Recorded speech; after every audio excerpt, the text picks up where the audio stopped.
The story is The Young Visitors or Mrs. Salteena'S Plan by Daisy S. Ford. Preface. The owner of the copyright guarantees that The Young Visitors is the unaided effort in fiction of an authoress of 9 years. Effort, however, is an absurd word to use, as you may see by studying the transparent contents of the child herself, which is her reproduced as frontispiece to her sublime work. This is no portrait of a writer who had to burn the oil at midnight. Indeed, there is documentary evidence that she had hauled off to bed every evening at 6. It has an air of careless power. There is a complacency about it that by the severe might perhaps be called smugness. It needed no effort for that face to knock off a masterpiece. It probably represents precisely how she looked when she finished a chapter. When she was actually at work, I think that expression was more solemn, with the tongue firmly clenched between the teeth, an unholy rapture sowing as she drew near her love chapter. Fellow cartman will see that she is looking forward to this chapter all the time. The manuscript is in pencil in a stout little notebook, and there is it has lain for years. For though the authoress was 9 when she wrote it, she is now a grown woman. It has lain in lavender, as it were, in the dumpy notebook, waiting for a publisher to write that way and rescue it. And here he is at last, not a bit afraid that to this age it may appear Victorian. Indeed, of its picture of high life are accurate. As we cannot doubt, the authoress seems always so sure of her facts. They had a way of going on in those times, which is really surprising. Even the grand historical figures were free and easy, such a King Edward, of whom we have perhaps the most human picture ever penned, as he appears at a leave rather sumptuously in a small but costly crown, and afterwards slips away to tuck into ices. It would seem in particular that we are oddly wrong in our idea of the young Victorian lady as a person more shy and shrinking than the girl of today. The Ethel of this story is a fascinating creature who would have a good time wherever there were a few males. But no longer could she voyage through life quite so jollily without attracting the attention of the censorious. Chaperon seems to be one of the very few good words of which our authoress had never heard. The lady she had grown into, the owner of the copyright already referred to, gives me a picture particulars of this child. She used to be, and is evidently a little scared by her. We should probably all be a little scared, though proud, if that portrait was dumbed down in front of us as ours, and we were asked to explain why we once thought so much of ourselves as that. Except for the smirk on her face.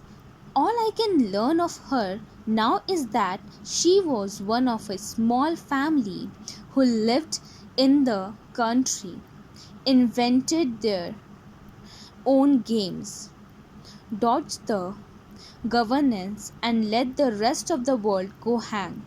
She read everything that came her way, including, as the contest Amphi proves, the grown up novels of the period. I adored writing and used to pray for bad weather so that I need not go out but could stay in and write. Her mother used to have early tea in bed. Sometimes visitors came to the house when there was talk of events in high society. There was mention of places called Hampton Court, the Gaiety Theatre, and the Crystal Palace. This is almost all that is now remembered, but it was enough for the blazing child. She stuck her thumb for a moment and sat down to her amazing tale. Her mother used to have early tea in bed. Many authors must have had a similar experience, but they all missed the possibilities of it until this young woman came along. It thrilled her, and tea in bed at last takes its proper place in fiction. Mr. Salteena woke up rather early next day and was delighted to find Horace, the footman, entering with a cup of tea. "Oh, thank you, my man," said Mr. Salteena, rolling over in the costly bed. "Mr. Clerk is nearly out of the bath, sir," announced Horace. "I will have great pleasure in turning it on for you if is your desire." "Well, yes, you might," said Mr. Salteena. Seeing it was the idea, Mr. Salteena cleverly conceals his emotions, but as soon as he is alone, he rushes to Ethel's door. "I say," said Mr. Salteena excitedly, "I have had some tea in bed." Sometimes visitors came to the house. Nothing much in that to us, but how consummately this child must have studied them. If you consider what she knew of them before the vehicle arrived to take them back to the station, you will never dare to spend another week end in a house where there may be a novelist of 9 years. I'm sure that when you've left your bedroom, this child stole in, examined everything, and smugged you up. She was particularly curious about the articles on your dressing table, including the little box containing a reddish powder, and she never desisted from watching you till she caught you dabbing it on your cheeks. This powder, which she spells rug, went a little to her head, and it accompanies Ethel on her travels with superb effect. For instance, she is careful to put it on to be proposed to, and again its first appearance is excused in words that should henceforth be serviceable in every boudoir. "I shall put some red rug on my face," said Ethel, "because I am very pale owing to the drains in this house." Those who read will see how the rooms in Hampton Court became the compartments in the Crystal Palace, and how the Gaiety Hotel grew out of the Gaiety Theatre. With many other agreeable changes, the novelist will find the tale a model of his future work. How incomparably, for instance, the authoress dives into her story at once. How cunningly throughout she keeps us on the hooks of suspense, jumping to Mr. Salteena when we are in a quiver about Athel, and turning to Athel when we are quite uneasy about Mr. Salteena. This authoress of 9 is flirting with her readers all the time. Her mind is such a rich pocket that as she digs in it, her head to the side and her tongue well out, she sends up showers of nuts. There seldom probably was a novelist with such an uncanny knowledge of his character as she has of Mr. Salteena. The first line of the tale itches him for all time. Mr. Salteena was an elderly man of 42 and fond of asking people to stay with him. On the next page, Salteena draws a touching picture of himself in a letter accepting an invitation. I do hope I shall enjoy myself with you. I am fond of digging in the garden, and I am partial to ladies if they are nice. I suppose it is my nature. I am not quite a gentleman, but you would hardly notice it, but can't be helped anyhow.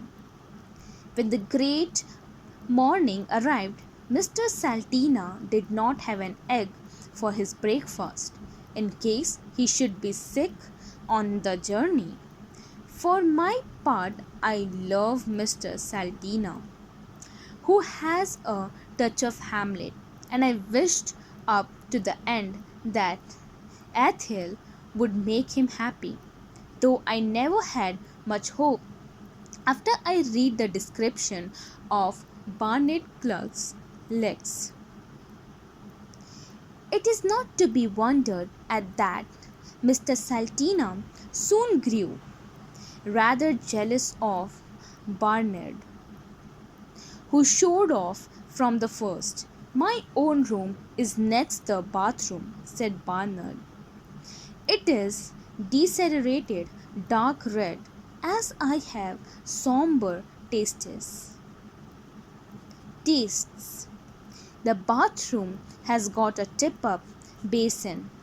Thus was Mr. Salteena put in his place, and there the cruel authoress, with her tongue rather out than ever, doggedly keeps him. After dinner, Athel played some merry tunes on the piano, and Bernard responded with a rather loud song in a bass voice, and Athel clapped him a good deal. Then Mr. Salteena asked a few riddles as he was not musil. No wonder Mr. Salteena went gloomily to bed, not to sleep but to think out the greater riddle of how to become a gentleman, with which triumphant adventure the book is largely concerned. To many, the most instructive part of the story will be the chapter entitled Bernard's Idea. Bernard's idea, warmly acclaimed by Athel, is that she and he should go up to London for a few weeks' gaiety. Something of the kind has often been done in fiction and in guidebooks, but never probably in such a hearty way as here.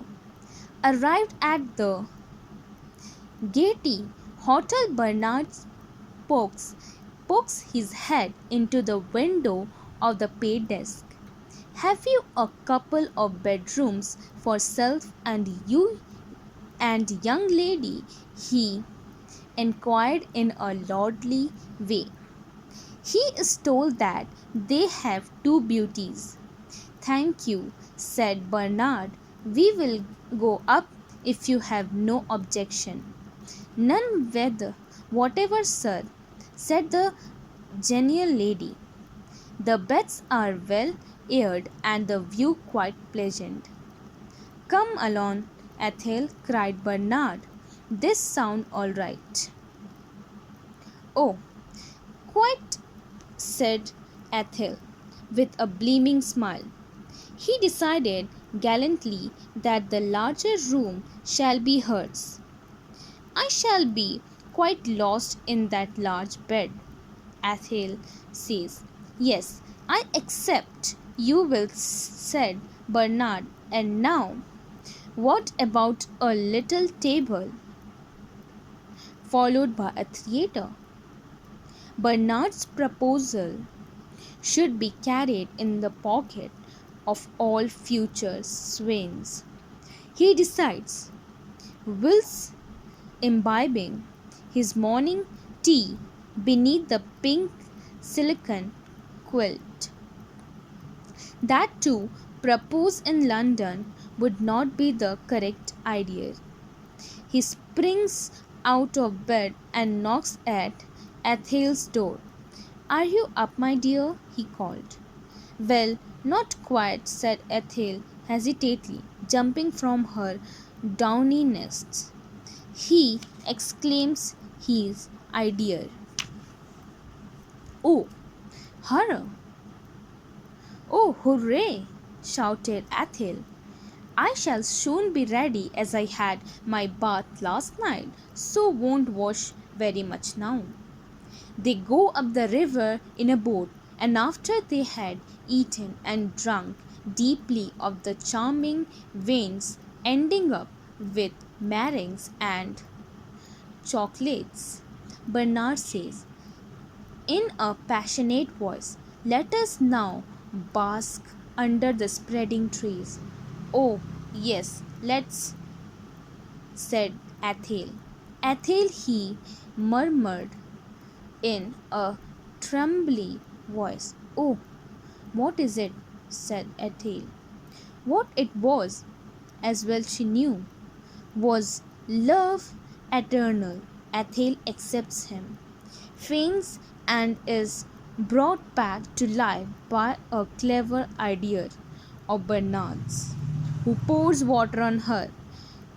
She soon came to and looked up with a sickly smile. Take me back to the Gaiety Hotel, she whispered faintly. With pleasure, my darling, said Bernard. I will just pack up our veins and I unloose the boat. Ethel felt better after a few drops of camping and began to tidy her hair while Bernard packed the remains of the food. Then, arm in arm, they tottered to the boat.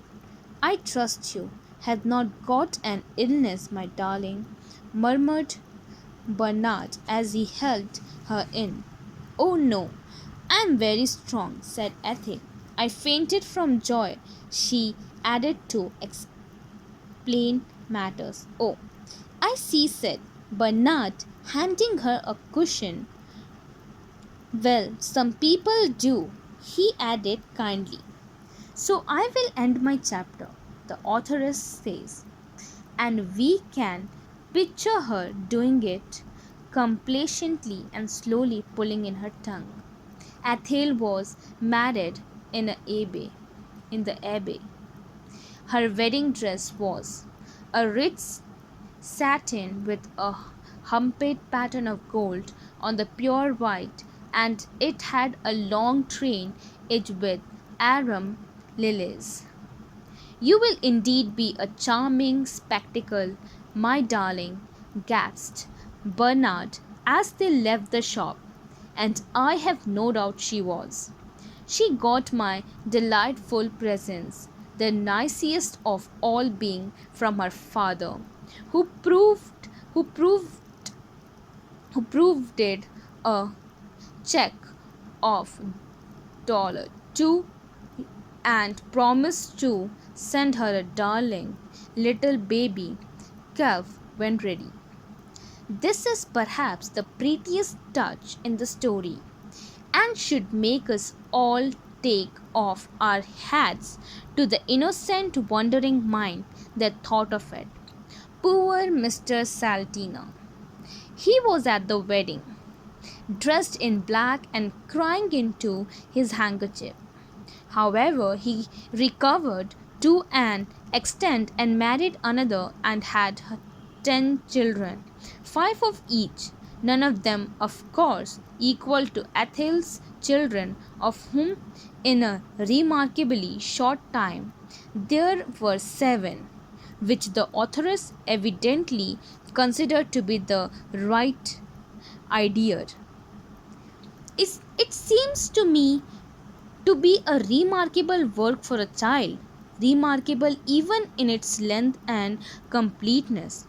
For when children turn author, they usually stop in the middle, like the kitten when it jumps. The penciled MS has been accurately reproduced, not a word added or cut out, each chapter being in one long paragraph. However, this has been subdivided for the reader's comfort. J. M. Barrie.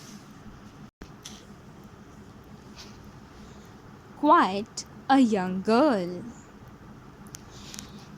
Mr. Salteena was an elderly man of 42 and was fond of asking people to stay with him.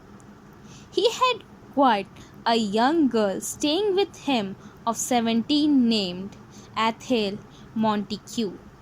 Mr. Salteena had dark short hair and moustache and whiskers which were very black and twisty. He was middle sized and he had very pale blue eyes. He had a pale brown suit, but on Sundays he had a black one and he had a topper every day as he thought it more becoming. Ethel Montague had fair hair done on the top and blue eyes. She had a blue velvet frock which had grown rather short in the sleeves. She had a black straw hat and kid's gloves. One morning, Mr. Salteena came down to breakfast and found Ethel had come down first, which was strange. "Is the tea made, Ethel?" he said, rubbing his hands. "Yes," said Ethel, "and such a queer-shaped parcel has come for you." Yes, indeed, it was a queer-shaped parcel. It was a hat box, tied down very tight, and a letter stuffed between the string.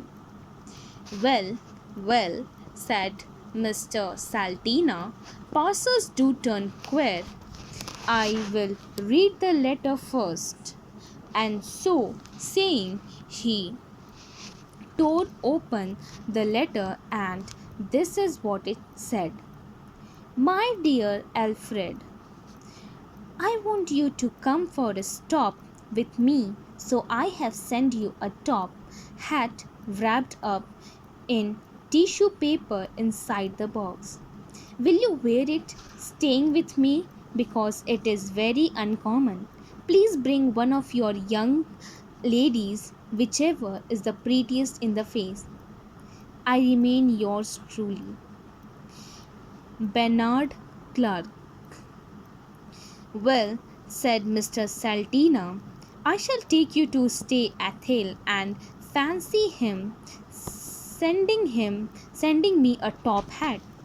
Then Mr. S opened the box, and there lay the most splendid top hat of a lovely rich tone, rather like grapes, with a ribbon round complete.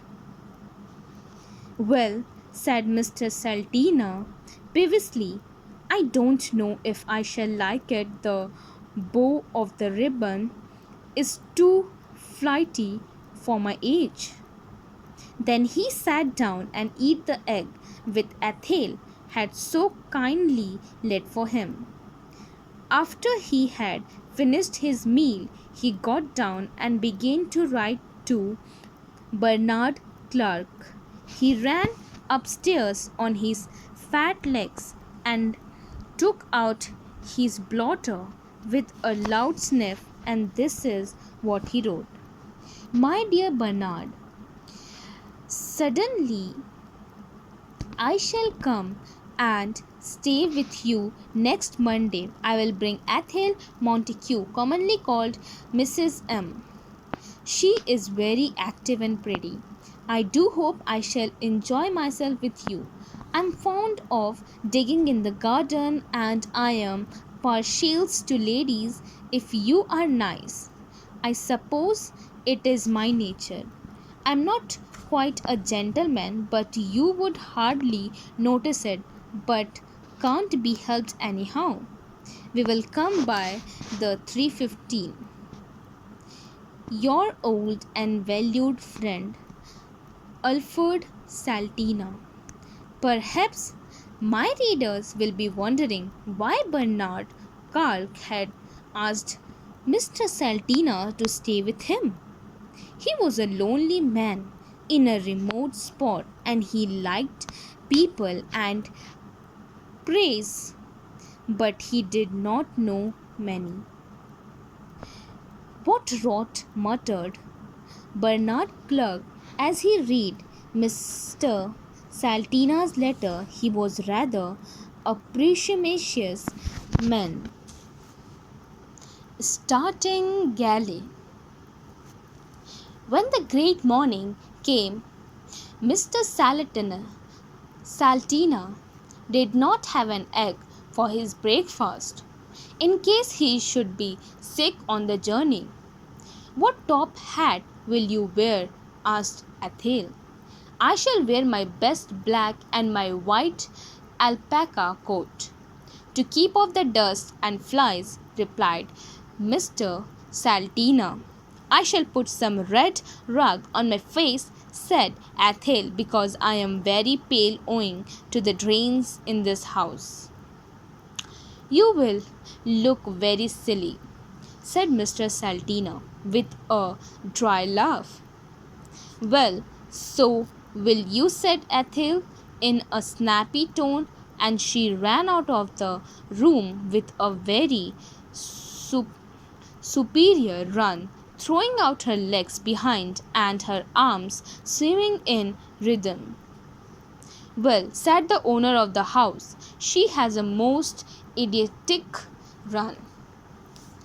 Presently Athel came back in her best hat and a lovely velvet coat of royal blue.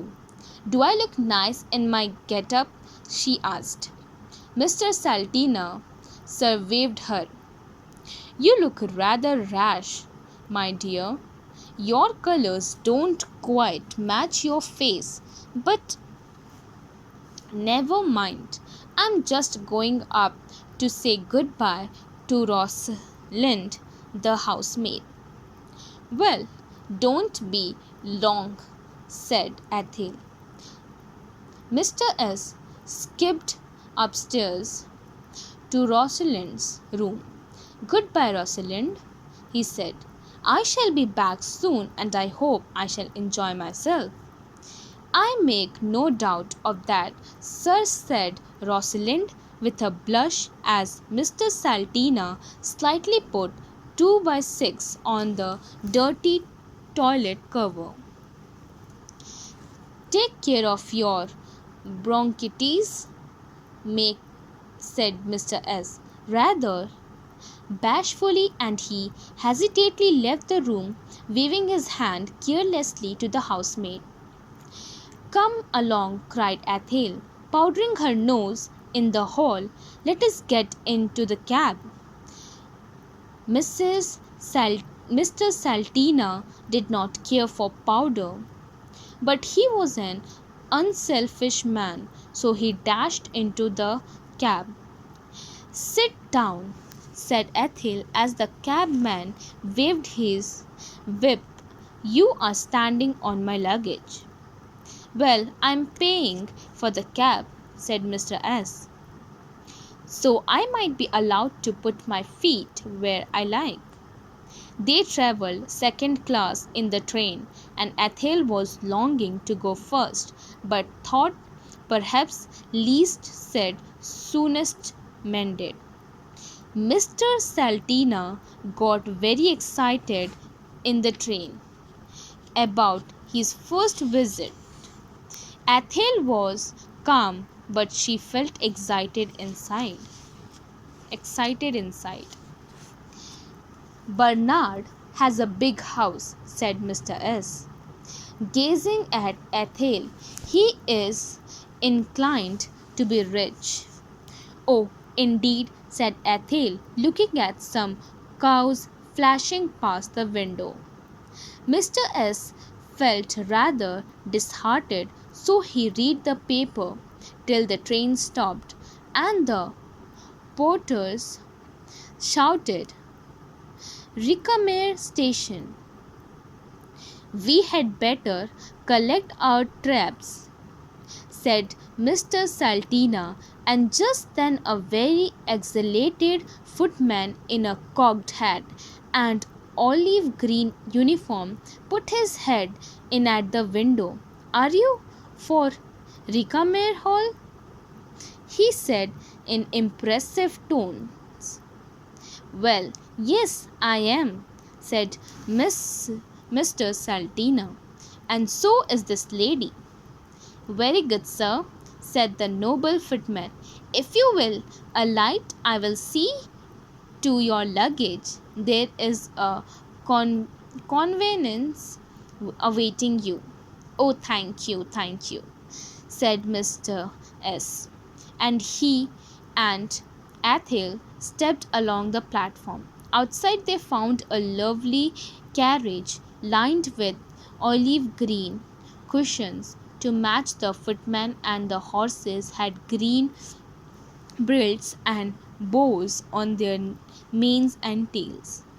They got gingerly in. "Will he bring our luggage?" asked Athel nervously. "I expect so," said Mr. Salteena, lighting a very long cigar. "Do we tip him?" asked Ethel quietly. "Well, no, I don't think so. Not yet. We had better just thank him politely." Just then the footman staggered out with the baggage. Ethel bowed gracefully over the door of the carriage, and Mr. S waved his hand as each bit of luggage was hoisted up to make sure it was all there. Then he said, "Thank you, my good fellow," very politely. "Not at all, sir," said the footman, and touching his cocked hat, he jumped actively to the box. "I was right not to tip him," whispered Mr. Salteena. "The thing to do is to leave 2 by 6 on your dressing table when your stay is over." "Does he find it?" asked Ethel, who did not really know at all how to go on at a visit. "I believe so," replied Mr. Salteena. "Anyhow, it is quite the custom, and we cannot help it if he does not. Now, my dear, what do you think of the scenery?" "Very nice, sir," said Ethel, gazing at the rich fur rug on her knees. Just then the carriage rolled into a beautiful drive with tall trees and big red flowers growing amidst shiny dark leaves. Presently, the hostessly coachman pulled up with a great clatter at a huge front door with tall pillars each side, a big iron bell, and two very clean scrapers. The door flung open as if by magic, causing Athel to jump, and a portly butler appeared on the scene with a very shiny shirt front and a huge pale face. "Welcome, sir," he exclaimed good naturedly as Mr.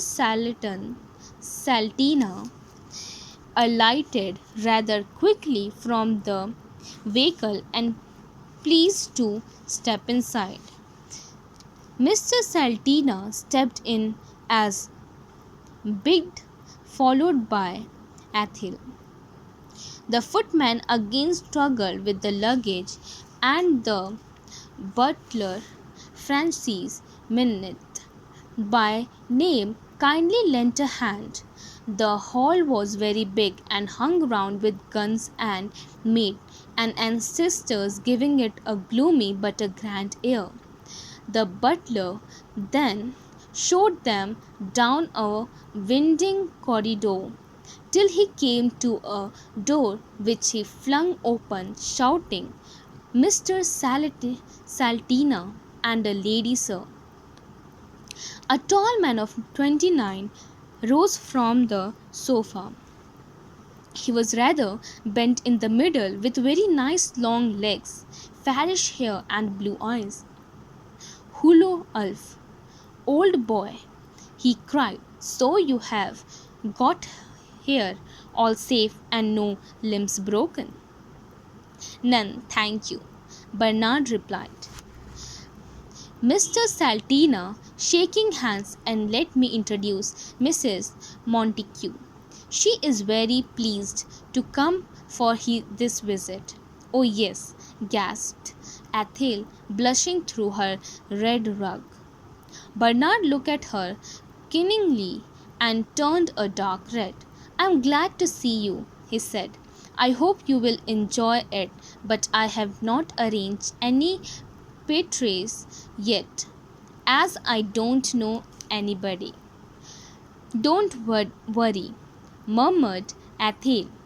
"I don't mix much in society," and she gave him a dainty smile.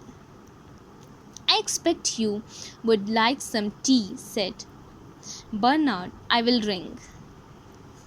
"Yes, indeed, we should," said Mr. Salteena eagerly. Bernard pealed on the bell, and the butler came in with a stately walk. "Tea, please, minute, minute," cried Bernard clerk. "With pleasure, sir," replied Minette with a deep bow. A glorious tea then came in on a gold tray, two kinds of bread and butter, a lovely jam roll, and lots of sugar cakes. Athel's eyes began to sparkle, and she made several remarks during the meal. "I expect you would not like to unpack," said Bernard when it was over. "Well, yes, that is rather an idea," said Mr. Salteena. "I have given the best spare room to Mrs. Montague," said Bernard, with a gallant bow, "and yours," turning to Mr. Salteena, "opens out of it, so you will be nice and friendly. Both the rooms have big windows and a handsome view."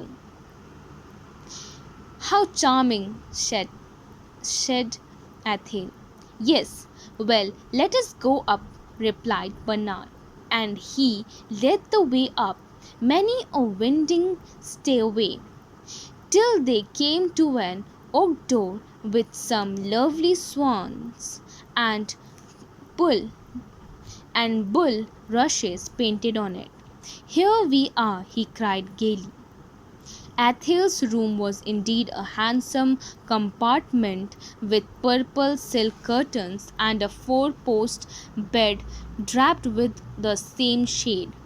The toilet set was white and movie, and there were some violets in a costly vase. Oh, I say, cried Athel in surprise. I'm glad you like it, said Bernard. And here we have your AIF. He opened the dividing, dividing doors and portrayed a smaller but dainty room all in pale yellow and wild primroses. My own room is next the bathroom, said Bernard. It is decelerated dark red, as I have somber tastes. The bathroom has got a tip up basin and a hose thing of washing your head. A good notion, said Mr. Salteena, who was secretly getting jealous. Here we will leave our friends to unpack and end this chapter.